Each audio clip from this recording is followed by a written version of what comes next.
Good morning student. पिछले class में हम लोगों ने एम्पियर का परपथीय नियम तथा इसके एक अनुप्रयोग देखा था। आज हम लोग एम्पियर के परपथीय नियम का दूसरा अनुप्रयोग देख रहे हैं।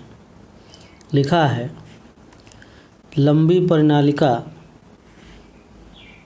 के भीतर चुंबकीय क्षेत्र। लंबी परिनालिका के भीतर चुंबकीय क्षेत्र, magnetic field inside a long solenoid. ये सोलेनाइड क्या है? परिनालिका। लिखा है, परिनालिका एक लंबी बेलनाकार कुंडली होती है। परिनालिका क्या होती भाई? एक बेलनाकार कुंडली। कैसे बनता है? इसे बनाने के लिए किसी कार्डबोर्ड अथवा चीनी मिट्टी की नलिका के ऊपर तांबे के विद्युत रोधी तार के बहुत से फेरे एक दूसरे से सटाकर लपेटे जाते हैं, जिसमें वैद्युत धारा प्रवाहित करने पर इसके भीतर चुंबकीय क्षेत्र स्थापित हो जाता है। तो चलिए परिनालिका का फिगर देखते हैं। कह रहा है बेलनाकार कुंडली होती है, कार्डबोर्ड चीनी मिट्टी के ऊपर तांबे के तार को लपेटकर बनाया जाता है। तो इस प्रकार फिगर आप देख रहे होंगे, दिखाया गया है। इसमें एक बेलनाकार चीनी मिट्टी का एक बेलन होता है या कार्डबोर्ड ले लेते हैं, जिसमें हमने बताया कि वैद्युत रोधी तांबे के तार को लपेटकर बनाया जाता है। जब इसके भीतर धारा प्रवाहित किया जाता है इस कुंडली के भीतर, तो इसमें एक चुंबकीय क्षेत्र स्थापित हो जाता है। इसी को परिनालिका कहते हैं, सोलेनाइड कहते हैं। ये समझ में आ गया होगा। अब हम लोग आगे बढ़ते हैं कि इस परिनालिका के भीतर किसी बिंदु पर चुंबकीय क्षेत्र का व्यंजक कैसे निकालेंगे। फिगर इसका भी दिखाया गया है। यहाँ पे आप एक परिनालिका देख रहे हैं, बेलनाकार दिखाया गया है, जिसमें डॉट डॉट ये परिनालिका के अक्ष को प्रदर्शित किया गया है। इसमें एक बिंदु P अक्ष पर स्थित है। बिंदु P अक्ष पर स्थित है। इसमें एक आयताकार पथ हम ABCD पर विचार करते हैं, जिसमें AB बराबर x। इस बिंदु पर P पर चुंबकीय क्षेत्र का मान ज्ञात करने के लिए हमने बताया ABCD पथ पर विचार करते हैं।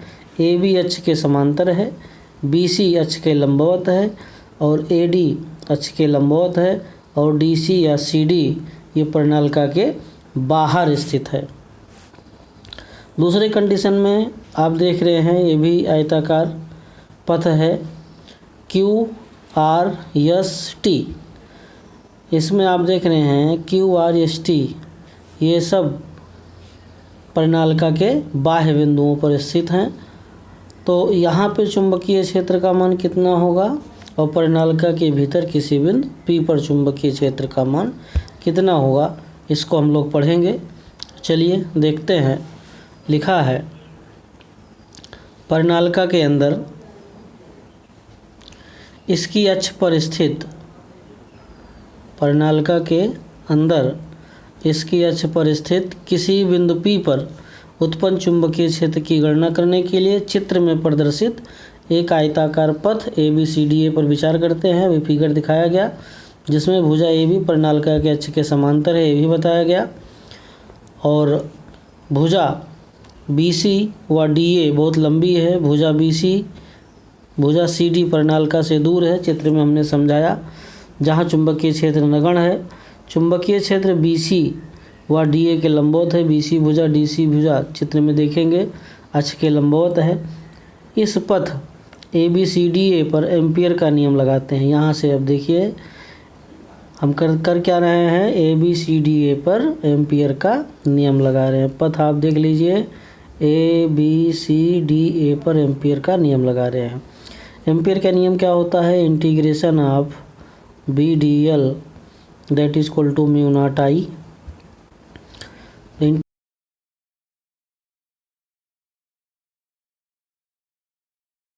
इंटीग्रेशन आप पढ़े होंगे इसके पहले भी, B D L cos theta.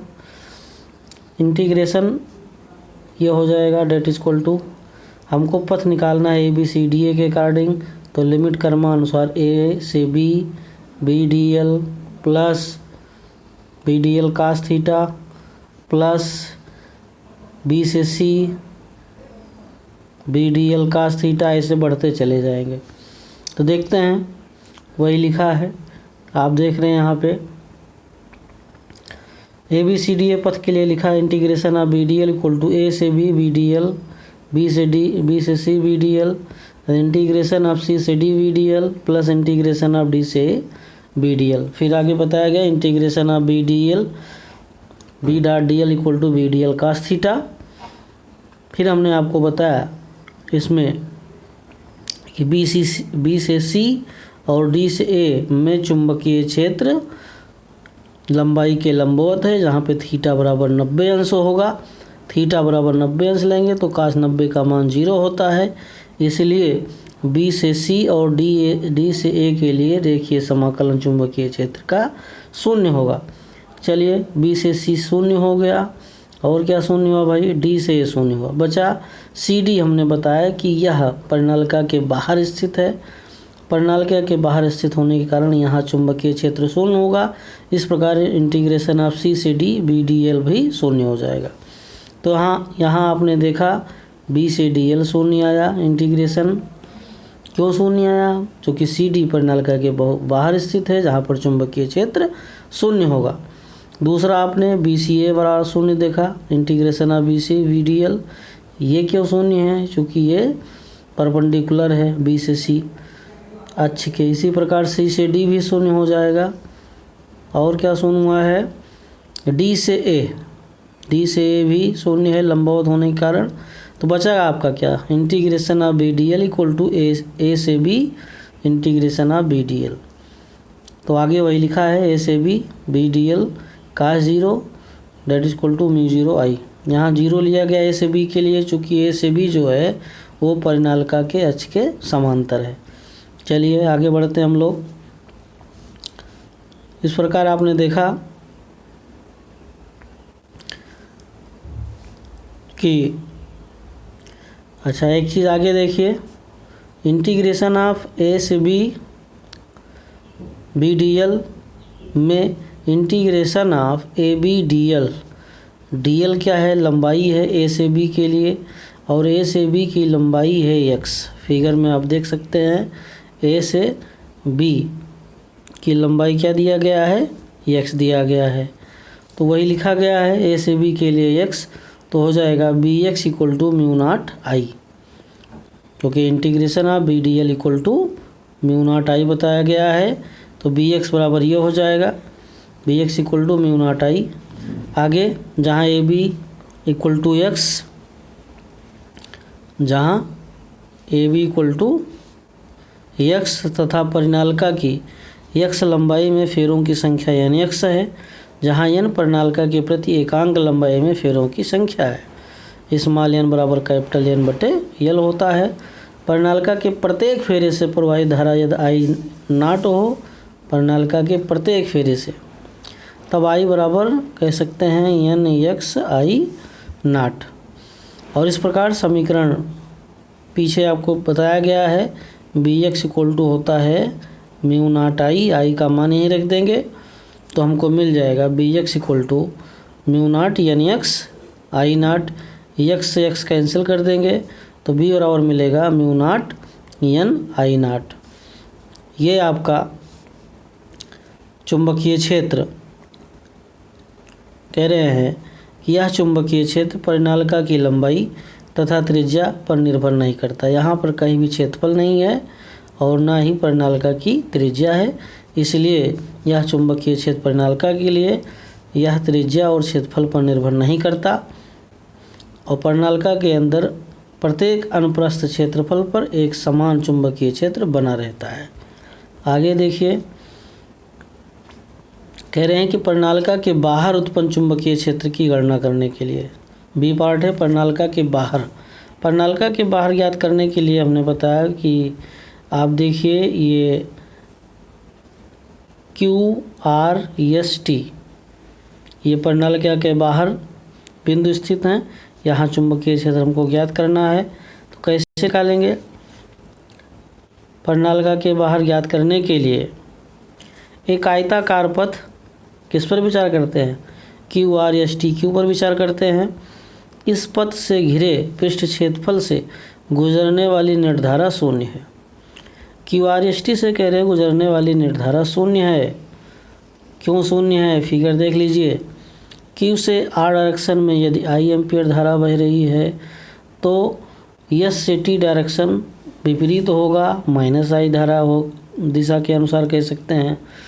R से S ये अपोजिट डायरेक्शन में दिशा +I को दर्शा रहा है, तो T से Q जो है -I को दर्शा रहा है। यदि इस पथ में टोटल धारा कहा जाए तो I + I -I that is equal to 0। चूँकि धारा की दिशा विपरीत है, Q से R देखिए, S से T, R से S देखिए, T से Q, धारा की दिशा विपरीत होने के कारण टोटल धारा का मान हो जाएगा यहाँ पे 0। और जब धारा का मान 0 हो जाएगा, कह रहे हैं विपरीत दिशाओं में प्रवाहित धाराएं गुजरती हैं और एम्पियर के नियम से integration of BDL equal to μ0I equal to 0। क्यों 0? क्योंकि I बराबर 0। किंतु यहाँ पे DL is not equal to 0, अतः B बराबर 0, चुंबकीय क्षेत्र भी क्या हो जाएगा? 0। अर्थात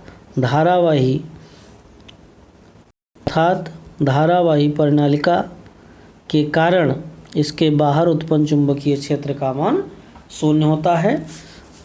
तो इस प्रकार देखा आपने एम्पीयर पर पथीय नियम पर आधारित अनुप्रयोग परिनालिका क्या है और इसके अक्ष पर चुंबकीय क्षेत्र और बाह्य बिंदुओं पर देखा।